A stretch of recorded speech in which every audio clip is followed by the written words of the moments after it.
guys, and welcome back. Today I want to talk about the top YouTube channels to subscribe to if you're learning Japanese and how I use them to boost my Japanese studies. The first channel I want to talk about is Akiko Japanese Conversations. She's a newer YouTube channel, started maybe a little over a year ago, but I love her content so much. She labels them with if they're N5, N4, N3, etc. And they're just speaking videos, but she has a really nice, clear tone. She gives little indicators on the screen about what words mean or highlights ones that are new vocabulary or for the level they are, etc. And so it's really easy to follow. The next channel I want to talk about is Daily Japanese with Naoko. I love her videos. I have been such a fan for so long, since like her first video got recommended to me, and I just love her so much. She has the sweetest personality and makes very interesting videos. Her editing style is also really beautiful and quite aesthetic. I've actually seen a lot of comments on her posts about that. But she has a really calm way of speaking, very clear tone, and same thing with Akiko. She has lots of definitions on screen, subtitles on the bottom so you can understand, and she doesn't speak too quickly. Also, I'd say her videos are more in the N3, N4 range. Definitely not, both of these channels are definitely not ones though if you're an absolute beginner to start with. They're more if you have a base in Japanese already. The next one I want to mention is Akane的日本語教室, and I've been subscribed to her for quite some time.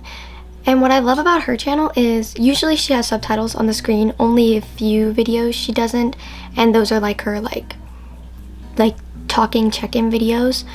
But what I love is she does vlogs and conversations in a cafe, how to order, conversations with native speakers.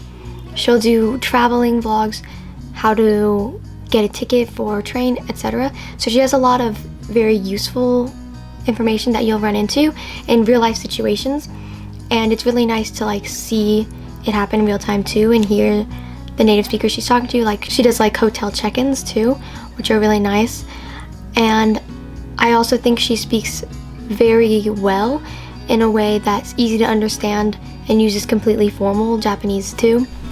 Now if you are a complete beginner and you've just started, I would recommend Mochi Real Japanese as well as Comprehensible Japanese. Both of them have N5 videos with listening that have subtitles and visuals to help you to learn.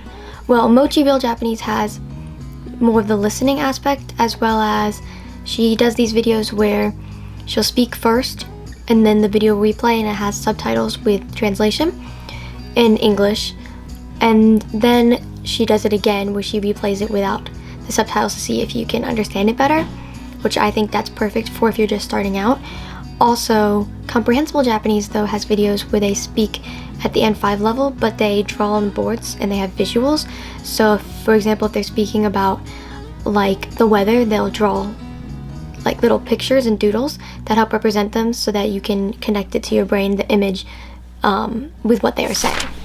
Now, as for how I utilize these channels to help boost my Japanese studies, the main thing that I do, well, first of all, just listening in general will already help you so much because it'll give you a bunch of input to then use as output. And also just listening to the language will put it in your subconscious, and you'll be thinking about it subconsciously throughout the day, which will help you learn a lot and gather enough information. But if I'm not feeling particularly talkative, what I'll do during the videos is I like to repeat words that are either ones I know I don't know yet. So when the person says them in a video, I'll repeat it if I don't know it. If it's something that sounds interesting to me, or if it's something that I have a hard time pronouncing, I will always just say those aloud to myself when watching it, and that can help me to remember it because it highlights it in my brain. I'm like, oh yeah, that's that one word that was difficult, or that's that one that you thought was very interesting.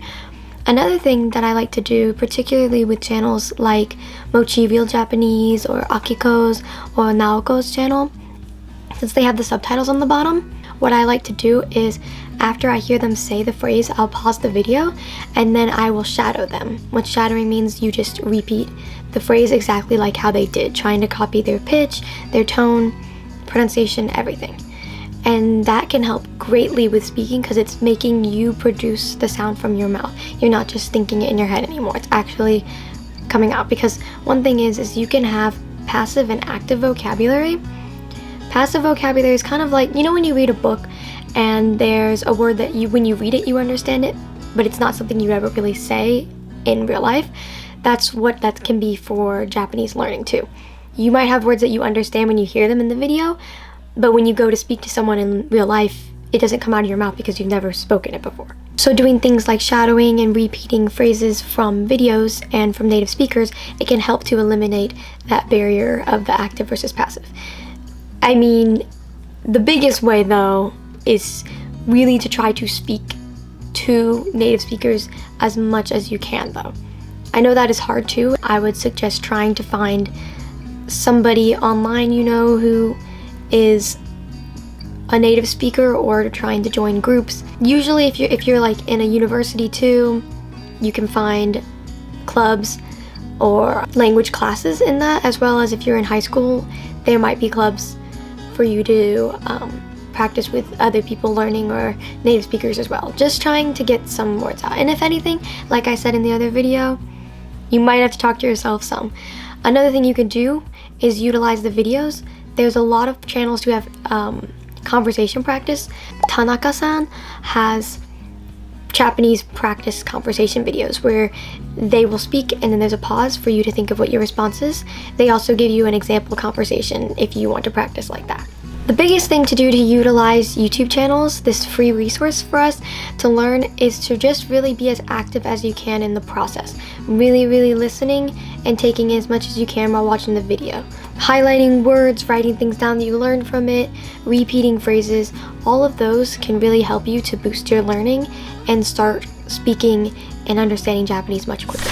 I really hope this video could help you out in some way. If it did, please leave me a comment or a like. That would mean so much to me. And if you want to see more videos from me, please subscribe. I'd love to hear more about your all's Japanese language learning in the comments. I loved reading your last ones, so you can leave me some more about how it's going or how it's starting. And I hope you guys have a great day. Thank you for watching. Bye!